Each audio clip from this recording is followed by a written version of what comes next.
શુભમ ગડકરી 21મી જુલાઈથી સમગ્ર રાજ્યમાં અતિ ભારે વરસાદ જે હજુ પણ 48 કલાકની આગાહી છે.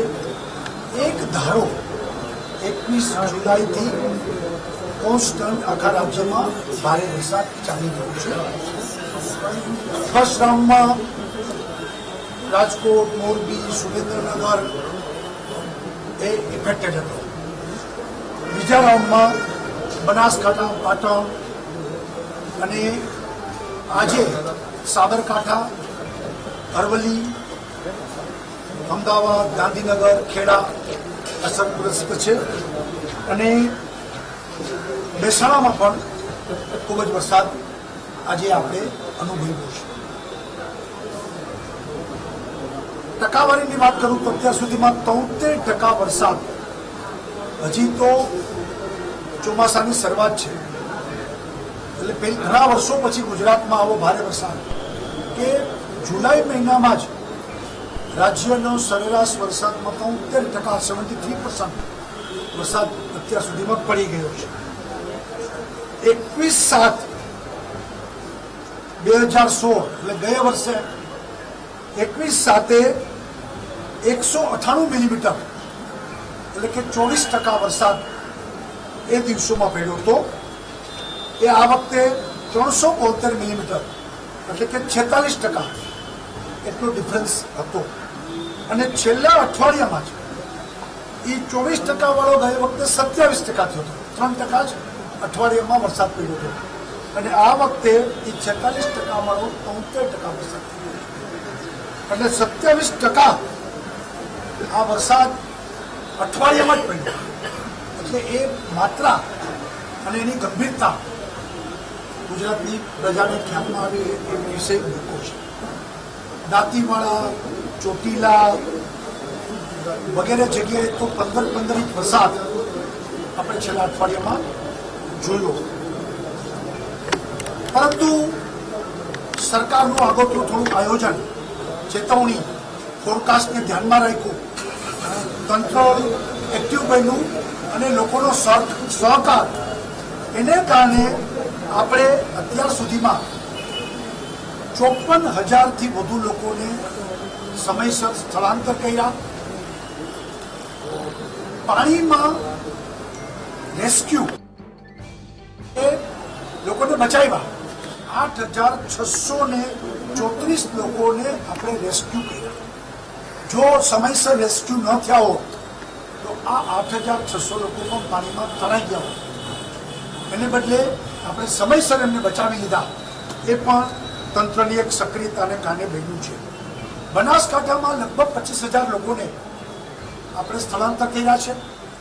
બનાસકાંઠામાં શિફ્ટિંગ આપણે અને પાટણમાંથી પાણીમાં 4700 લોકોને આપણે રેસ્ક્યુ કર્યા છે. પરંતુ કમનસીબે 45 લોકોને આપણે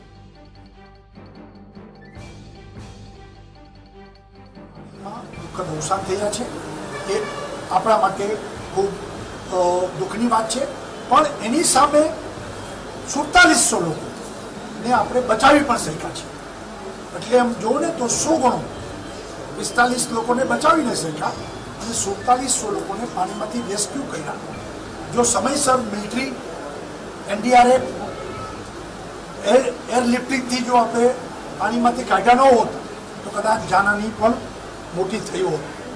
અત્યાર સુધીમાં NDRFની 18 ટીમ કાર્યરત છે.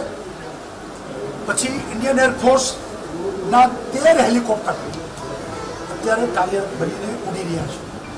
આ પણ પાણી એટલે પૂર બાબતમાં 13 હેલિકોપ્ટર એ પહેલી વખત ગુજરાતમાં આપણે તૈનાત કર્યા છે.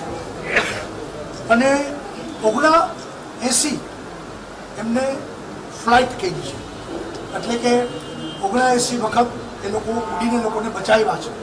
એમાં અત્યાર સુધીમાં 556 લોકોને એરલિફ્ટિંગથી પણ આપણે બચાવ્યા છે. ઇન્ડિયન આર્મીની પણ 18 રેસ્ક્યુ ટીમો અને 11 એન્જિનિયર સાથે ટાસ્ક ફોર્સ પણ અત્યારે કામમાં લાગેલો છે. અને બનાસકાંઠામાં 1925 લોકોને બચાવ્યા છે. આજે પણ શિફ્ટિંગ રેસ્ક્યુ એ ચાલુ છે. સાંતલપુરમાંથી 1942 લોકોને આપણે શિફ્ટ કર્યા છે. ગાંધીનગરમાં પણ 815 લોકોને શિફ્ટ કર્યા છે. ખેડામાં પણ 500 લોકોને શિફ્ટ કર્યા છે. અમદાવાદ ગ્રામ્યમાં 9000 લોકોને આપણે સ્થળાંતર કર્યા છે. એમ 14000 લોકોને આપણે સ્થળાંતર શિફ્ટ કર્યા છે. તમામ જિલ્લામાં હાઈ એલર્ટ છે. કલેક્ટર ઓફિસો, કંટ્રોલ એ બધું ચાલુ છે. તંત્ર દ્વારા 16 લાખ ફૂડ પેકેટ આપણે પહોંચાડ્યા છે. તમામ ડેમો પર નિગરાની અને સચેતીના પગલાં લઈ રહ્યા છે. મંત્રીઓ પણ જે તે વિસ્તારમાં સક્રિય છે. આજે અમદાવાદમાં ગઈ રાતથી આજ સુધીમાં અમદાવાદમાં પણ ઘણો વરસાદ પડ્યો છે. અમદાવાદમાં છેલ્લા 12 કલાકમાં 7 ઇંચથી વધુ ઇંચ વરસાદ પડ્યો છે. 162 મિલીમીટરથી વધુ વરસાદ છે. મણિનગર વટવામાં 8 ઇંચ વરસાદ પડ્યો છે. મધ્ય ઝોનમાં 6 ઇંચ જેટલો વરસાદ પડ્યો છે. ગયા વખતની સરખામણીમાં 147% અમદાવાદમાં પણ વધારે વરસાદ છે. શહેરમાં લગભગ 65થી વધુ ઝાડો પડ્યા છે. એ ઉપાડવાનું કામ ચાલી રહ્યું છે. શહેરમાં ટ્રાફિક ચાલુ કરાવ્યો છે. 3 લોકોને ઈજા થઈ છે. 7 જગ્યાએ મકાનો દિવાલો પડી છે. ભારે વરસાદથી 121 જગ્યાએ પાણી પણ ભરાયા છે.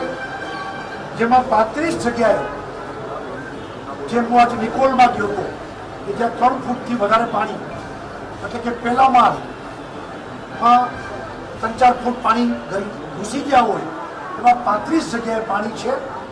અને અત્યારે મિટિંગમાં એ 35 જગ્યાએથી ઝડપથી પાણી સાંજ સુધીમાં ઉતરી જાય એના માટેના મોટા મોટા પંપો લગાડવા, એન્જિનિયરોને મોકલવા, એ પણ અત્યારે આપણે નિર્ણય કર્યો છે. 8 અંડરબ્રિજ છે.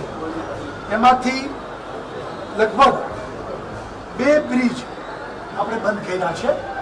અને ત્યાં પણ પાણી કાઢવાનું ડી-વોટરિંગનું કામ પણ ચાલુ થયું છે. બાકી તમામમાં ટ્રાફિક ચાલુ છે. અમદાવાદમાં આર્મીને આપણે એલર્ટ કરી રાખી છે. કારણ કે ભારે વરસાદની આગાહી છે. હજી પણ વરસાદ પડે તો 2 કોલમ આર્મીને પણ આપણે એલર્ટ કરીને રાખી છે. એનડીઆરએફની નવી 3 ટીમ અમદાવાદ સિટી માટે છે. આપણે 5 ટીમ આવે છે. 2 ટીમ ગ્રામ્યને આપીશું, 3 ટીમ